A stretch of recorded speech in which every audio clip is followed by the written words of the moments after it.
Thank you all for joining us for the Demystifying Statements of Purpose and Personal Statements for Graduate Law and Medical School Applications workshop. Presenting for us today is Erin Toti, the Assistant Director and Writing Consultant for the McNair Scholars Program at Iowa State University. Erin has also shared a folder of resources, including a copy of today's presentation that you're more than welcome to save for future reference. I will share that link in the chat. But I will now hand it over to Erin to get us started. Thank you so much for sharing your expertise today. Thank you so much for the invitation to be here. I'm really excited that I got to talk about statements of purpose and personal statements. I didn't know this was going to be my jam when I was in college, but it's the thing that I get the most excited about. And so I'm excited that I get to connect with students in different parts of the country about statements of purpose and personal statements. I do have a PowerPoint that I'm going to share to sort of keep us focused. I'm also a very visual person. I like to see the main ideas. It keeps me focused, so I will project that in a minute. The link that was just shared in the chat contains the brainstorming questions we're going to use today, and also a copy of this PowerPoint. Please feel free to use those as they're useful. Please also feel free to share with others who maybe couldn't make it, or if you have friends who are interested in graduate school. I'm not interested in gatekeeping this information, so let's get it out there. I'm also very okay if you want to let me know that you have questions throughout the presentation. Let's try to make this as interactive as possible, even though, we're many miles apart. I'm very happy to answer questions throughout. This is a guide that I created based on my own research on statements of purpose. It is an open educational resource, which means it's intended to be a free resource for everyone to use. People can't profit off of it. And so if you are specifically applying for master's or PhD programs, I would encourage you to grab this link, grab the QR code, and keep this saved to look at for a later date. Again, please feel free to also share. But all the material we're going to talk about today really does come from this resource, which is all rooted in my research about statements of purpose. We can also come back to this link if we need to later. We already put this link in the chat, right, Elia? So we don't need to sit on this, but all the materials are here. If for some reason you can't find them later, you can't access them, feel free to reach out. We'll want to make sure to get that to you. So I think we need to start with a problem that we have as far as naming goes. So when we talk about these essays you're writing for graduate school, medical school, law school, we see a lot of different names being used and a lot of names being used interchangeably, but then there's also a distinction. It's very confusing. So we have this document called a personal statement. We also have documents called statements of purpose. Sometimes they're used interchangeably. Sometimes they mean different things. Sometimes they're called a letter of intent. Sometimes, like at the University of Michigan, students are required to submit both a statement of purpose and a personal statement. So if you're confused, you're not alone. Everyone's very confused about what is this thing actually called. The way I'm going to distinguish this today is that we're going to use personal statement for law school and medical school applications. Those essays do typically require much more personal types of content and discussion. We are going to use the term statement of purpose for applying for graduate school, so masters and PhDs. That is a better fit to describe what it is you are doing. Now, of course, I just want you to be prepared as you're opening up applications. You might see different schools using different language. Read the prompt, and the prompt should help you understand what it is you want to be leaning more into. So let's identify the confusion, but we're going to separate these a little bit for our purposes today. So I'd like to start by talking about the graduate school application, and then we're going to talk a little bit more about and do some brainstorming, and then we're going to talk a little bit more about law school and medical school. So I know there was one person who said law school. The questions that we're going to dig into with the brainstorming today are still relevant for you, but we'll come to that in just a little bit. So let's start by thinking holistically about this grad school application. We're here to talk about statements of purpose and personal statements, but these essays don't exist alone. They exist within a larger set of materials. So when you're applying for graduate school, you're going to submit a whole bunch of stuff. There's going to be an online application. All of these systems have moved to online.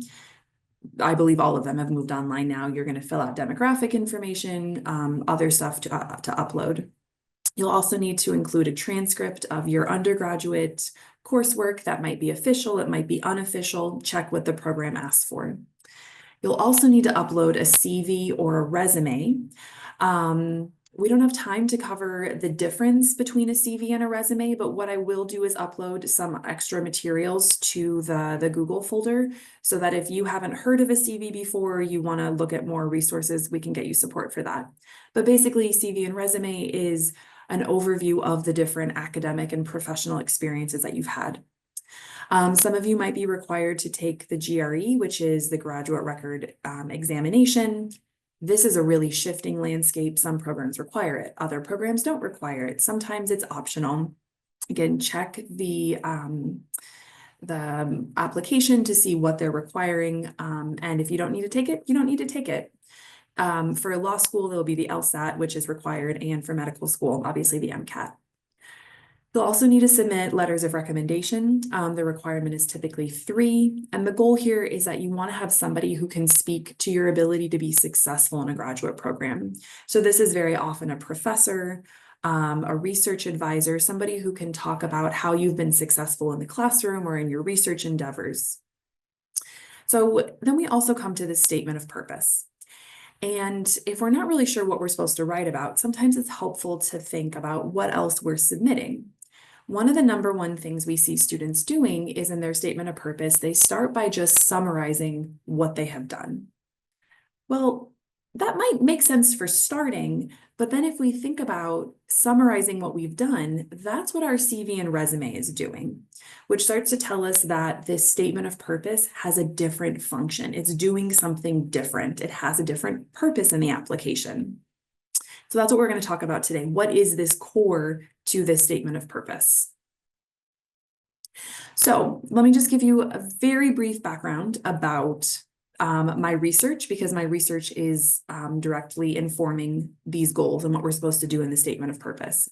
So I got to analyze 192 statements of purpose that were written by students who were accepted into master's and doctoral programs across 36 different disciplines. And I got to do a type of analysis where I go through and read every sentence and try and understand what is it that the writer is trying to do. And based on this analysis, what I found is that across disciplines and across different types of degree programs, so master's and PhD, we find writers doing 3 primary things in their statement of purpose. Writers talk about their relevant experiences, they talk about their motivation for graduate school, and they talk about their fit to program. Now, this is very specific for master's and doctoral programs that are research-based. So I could sit here and talk to you about this research for a whole hour, and as much as I would love to do that, that's not why you all are here. What I would like to now move into is thinking about how these 3 goals of experiences, motivation, and fit to program are relevant to you, because that's the more important piece here. How do you connect with these goals? So what I'm going to do is briefly describe what it is that this goal is about. And then we're going to do some brainstorming. So I'm going to ask you to go ahead and either pull out some paper if you like to brainstorm by hand, or open up a Word document or a Google Doc, wherever it is that you like to take notes. And we're going to spend a little bit of time moving back and forth between talking about this goal and then doing some individual brainstorming.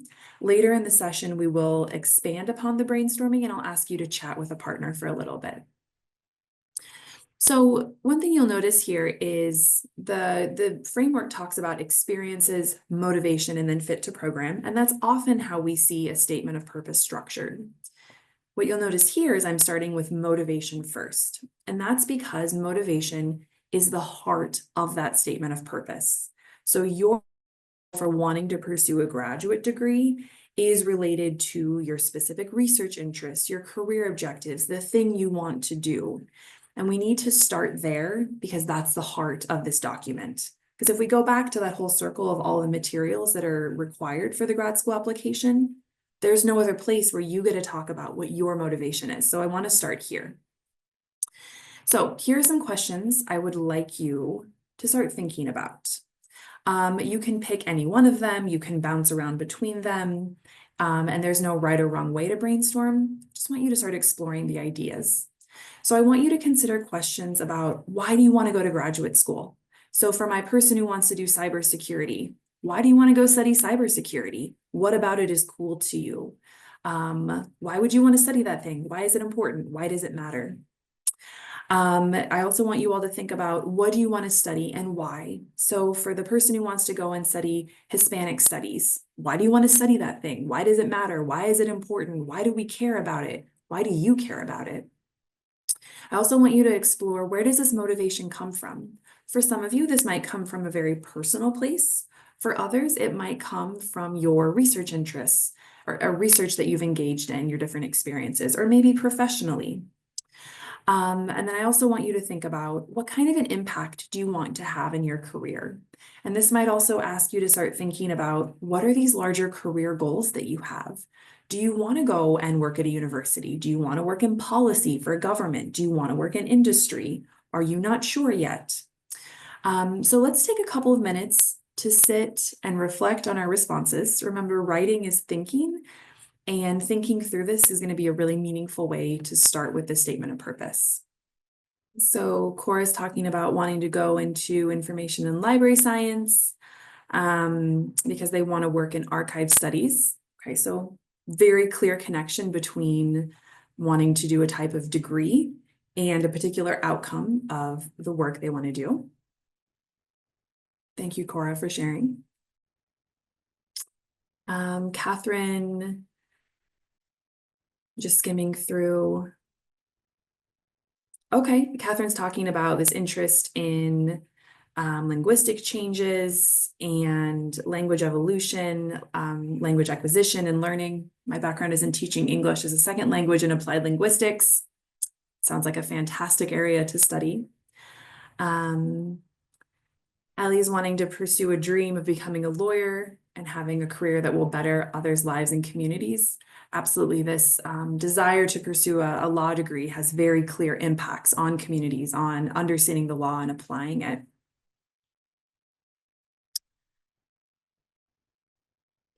So thank you for sharing. It's really fun for me to hear how students are thinking about graduate school as it relates to themselves and their interests. And this is why I like to start with this as our point of brainstorming, because we go to graduate school, we go to law school, medical school, because we have something that we want to achieve, that we want to do.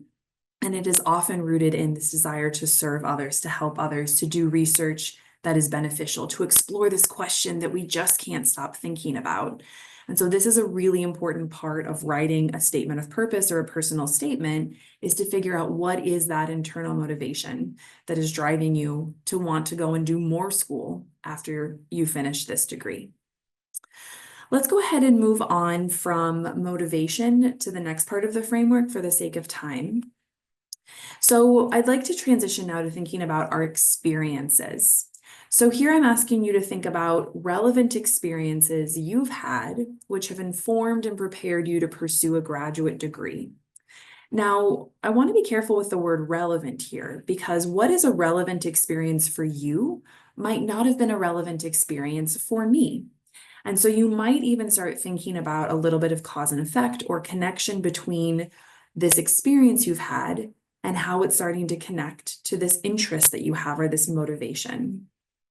But as we're thinking about experiences, let's think holistically, let's think comprehensively about what you all have done. So I want you to spend a little bit of time brainstorming about different experiences you've had and that have prepared you for graduate school. This could be research, it could be educational, meaning your coursework. Maybe it was study abroad, any types of professional experiences you've had, volunteering experiences, other service, extracurricular, internships, leaderships, clubs. Think holistically here. What have you done? And how has it helped you think about this path to graduate school? Then you might start thinking about, well, why have these experiences been particularly formative? Remember, we're not just summarizing what we've done. That's what the CV and resume are for. But we're thinking about the what of the experience and then moving to that so what, so we can connect to our motivation. So I'd like you to go ahead and just take a couple minutes again, just start brainstorming, start making lists, jotting down ideas. Don't worry about spelling, don't worry about grammar. We're not there yet. We're just writing to explore these ideas. So let's take a couple minutes to do that, and then we'll come back together. For the sake of time, I'm not going to ask everyone to share in the chat, But what I hope you all are starting to think about is, one, the number of very cool things you all have done and you are doing. And two, that you're starting to think about, well, I've done this thing and it taught me these skills, and that's informed what I want to do, or it's helped me understand that I need to learn more about this other thing, explore this question. As you're thinking about these experiences, come back to this cause and effect relationship, right? We are the sum of what we have done and our experiences, and that informs the steps we want to take moving forward. So we've talked about two parts of the framework, experiences and motivation. The next part of the framework is fit to program. Now, this is very particular for master's and PhD programs, and that you need to identify why you want to apply to a particular graduate program and why it's right given your motivation and especially your research interests and career objectives. Now, I'm guessing this is automatically raising some questions. Yes, you do need to write a separate statement of purpose for each graduate program you apply to, but do not panic. It makes sense to start by writing one statement of purpose for one program and then adapting it to each of the other schools you're applying to. I usually recommend starting with the longest statement of purpose first, making it specific to one school, and then you can adapt it to other programs. This is where we see some distinction between medical school applications and grad school. Medical school, you're just uploading your statement to a system that's going to go to everybody, so you don't distinguish why those schools are the right fit for you. But what I want you to be, what I want you to be thinking about in the program fit is how your research interests align with what a particular program is offering. So who are the faculty? What are the faculty doing? What are their research experiences? What are they researching? What is the coursework like? And you can find, or you should be able to find all of this on schools' websites. So this does require some research on your part to do some digging around to make sure that the program is the right fit for you. I think an important distinction between grad school applications and undergrad is that for grad school, you're not applying to the university, you're applying to a particular program. And so understanding how that program is going to align with your motivation is really crucial. So for the sake of time, we won't worry about brainstorming right now, but there are brainstorming questions in the Google Drive folder that will ask you to think more about, well, why is a particular program the right fit? Who would you want to work with? So I want to talk just briefly about the law school and medical school to make sure that we're being inclusive here for everybody. And then we're going to come back to our brainstorming.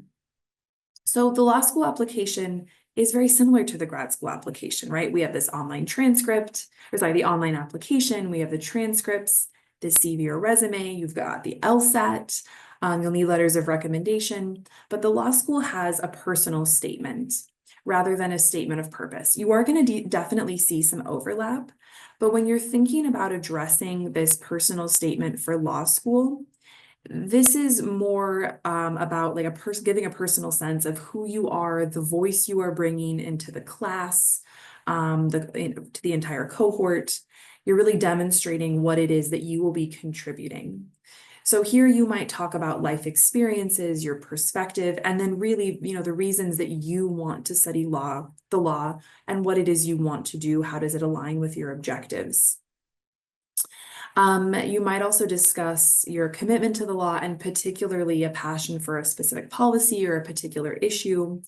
For the law school applications, much like grad school applications, pay attention to the prompt and make sure that you are addressing what the prompt is asking you to address, because there does seem to be some variability both in the actual length, but then also in what the committee is wanting to see in those personal statements. Now, for medical school, again, we see a similar set of materials that are due. There's a primary online application transcript. For medical school, you upload a work and activity section, but that's essentially your CV and resume. There's the MCAT, you have letters of recommendation, and then medical school also has a personal statement. But the med school personal statement asks a very particular question. And medical school applicants, or health sciences in general, need to address the question of why you want to go to medical school. So this really is, as researchers have commented on, it's a site for this self-reflection on formative experiences and identifying this dual commitment to science and to people.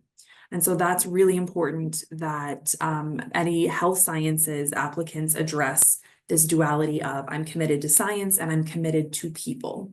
If you're not committed to people, it's going to be really hard to make an argument that medical school or the health sciences is right for you.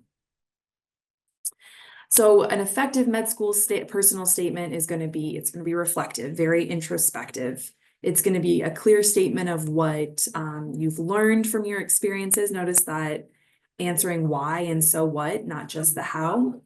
And it's also going to make it very clear that pursuing a path to medical school is the only path that makes sense given your interests and your goals. Okay. So what I want to go ahead and do now, I'm going to stop sharing, is I'd like to give you all a chance to chat a little bit more with your peers about your interests.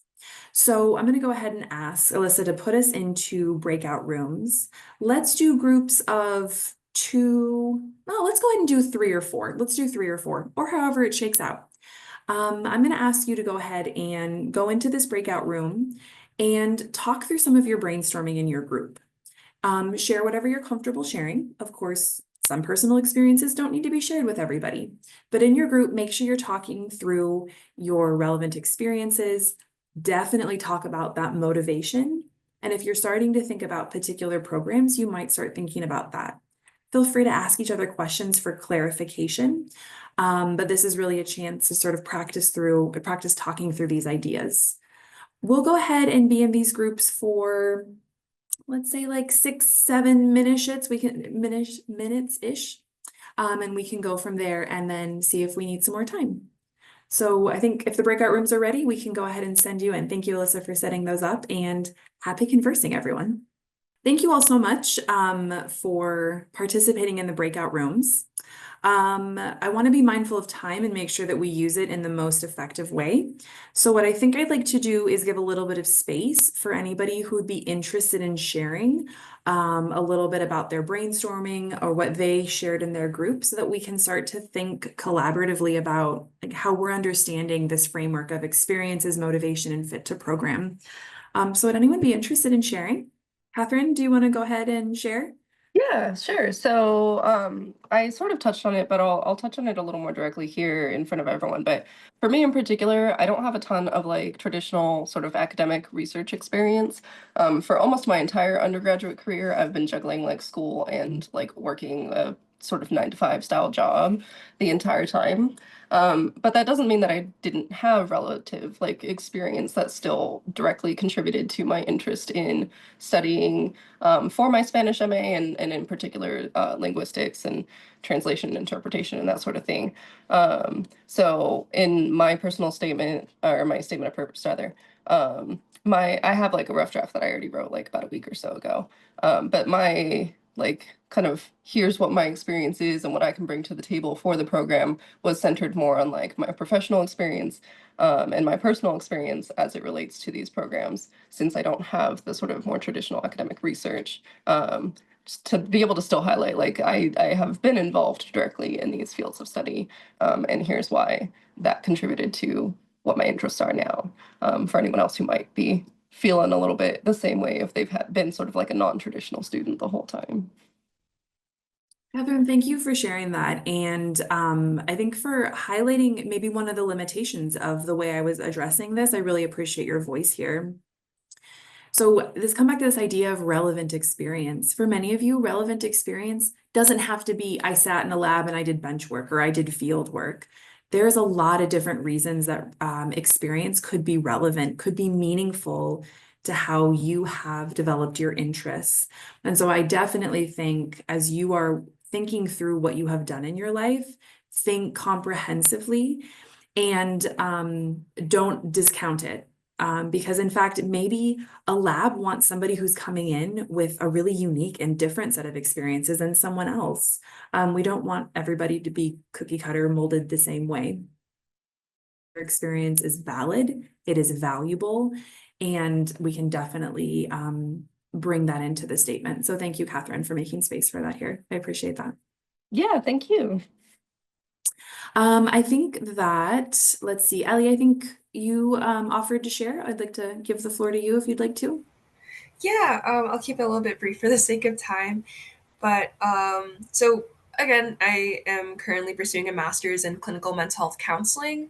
I guess my motivations come from what I've experienced in the past. They were quite traumatic experiences, but also being someone who is first generation, also comes from a low income background, and has a variety of salient identities that are often underrepresented or underserved.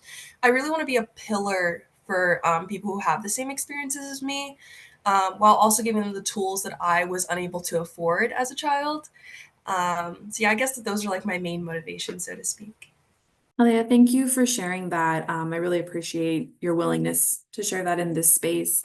And I think you also bring up something really important here is that many of us are motivated to do something because of experiences that we have had, very personal experiences, whether they were adverse childhood experiences or they've been challenging, however we might frame them. And if that is part of your motivation, there is space to address that in the statement of purpose. But I do want to point out that you are not obligated to share those personal experiences with a committee. You get to decide how much you share versus how much you withhold. You don't owe anybody your story. Obviously, there are going to be some disciplines where it might make sense or it might be compelling to provide a little bit more of that background. But I will first of all encourage you all to think about what are you comfortable sharing versus what are you not? Whatever that line might be, listen to that inner voice of what is important. But Elia, I also liked that you linked your experiences to the motivation, to the degree, to this larger goal that you have, right? And you were showing how, okay, this impacted me, but I want to go do this. I want to make a difference for others. And so you don't just have to sit with the personal experiences, but it's like a catalyst for where you want to go. Thank you for sharing that. Thank you. Of course, yeah. So I think we have time for one more person. Ali Kittrell, am I saying your name right? Actually, it's Ailey. Ailey, well, I was really That's off. okay. I apologize. Ailey, go ahead. That's all right. So my personal experiences and my motivation, obviously, I want to become a lawyer. And I've attended UNLV twice, have an undergrad with hospitality and then a grad with the EMBA. I've had a great life. I'm first graduate of college in my family. It's been a motivation. I went to UNLV young, living in Vegas, and that's how I've written my personal statement with just a very high level overview saying, I was 16, I started working full time, 40 hours a week, going to high school, going to UNLV, and then pursuing that and then doing very well in that field. Went back and throughout history, I mean, I'm a little bit older than a lot of the incoming, I think, students, but seeing so many disparities in business and work and corporations in life and, working with the CASA Foundation for a while. And over time, it was just something where I wrote in my personal statement, it just wasn't, I didn't have the ability. There was no law school when I was going to school here. And I had to, obviously the financial side of it, I was supporting myself as a young adult. And then I had a family and being the sole breadwinner of a family and supporting others in my family. So, I took on that and I thought, but my entire life when I was young, I wrote in there, I want to be a lawyer. Like, that's what I want to do. And my aunt in her 40s became a lawyer. And it was just more inspiration. And so I wrote a little bit in there. I didn't put too much because there's not a lot of room to write and I've had a little bit more life experience, but overall, all those being a catalyst to saying, I want to make a change. I want to do something. And now I'm finally at a point in my life where I thought, I'm financially secure enough where I don't have to do that. And I can set aside 2 years of my life and study and then be able to, I really want to be able to give back to whether it's corporations or community or change things for the better. And just a really small snippet, like for those that might be a little bit younger than me, I went back to get my graduate degree because I was in the workforce. I was in corporate. I was pretty high up at that point and moving into corporate. And I was actually told to get my MBA. And through my mentors in the industry, and I asked, it was a point blank question. I don't know if I should put in my essay, but the guys don't have it. And they said, but you're a girl. That was it. And I went back and I got my MBA, and I continue to get promotions, and I continue to do very well. But it's those things, those life experience I've had, that I thought, I want to change things. I want to change things for girls or for women. You know, not to say that men aren't deserving them or anything, but I think being a woman in the workforce for the last 30 years, it's you see a lot of things, and there's a lot of things that can be changed. Well, we did record this, so let's go back and look at the recording, because I think we're going to want to take snippets of what you just said and put that in your essay. Okay. So thank you so much for sharing. This is exactly the connection we want to be making, right? I've had these experiences, I've learned these things, I've seen these challenges, and I want to go learn about how I'm going to make a change. I'm going to use the law to decrease gender disparities, to fight that. That is exactly the connection that you'd want to make. And I think pulling from the specifics of your personal experience of, I was told to do this thing, the men were not in this context, that kind of specificity is what we're looking for. And so I think you have a very compelling story to tell here, and really showing how this is a personal statement for law school, right?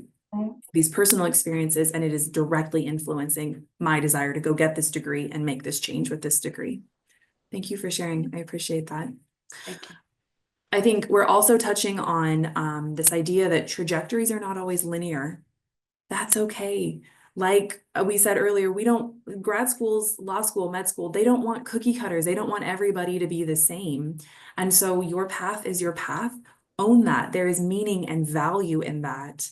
And that is probably brought a really unique perspective that you get to bring into a grad program that grad program really desperately needs. And so I want to, again, like, honor and validate your experiences. And what I hope is that in going through this brainstorming and digging in deeper, you'll see more about these experiences you've had. You can have a chance to be more reflective and to think about what you've learned, what it's taught you, and what do you want to do about that.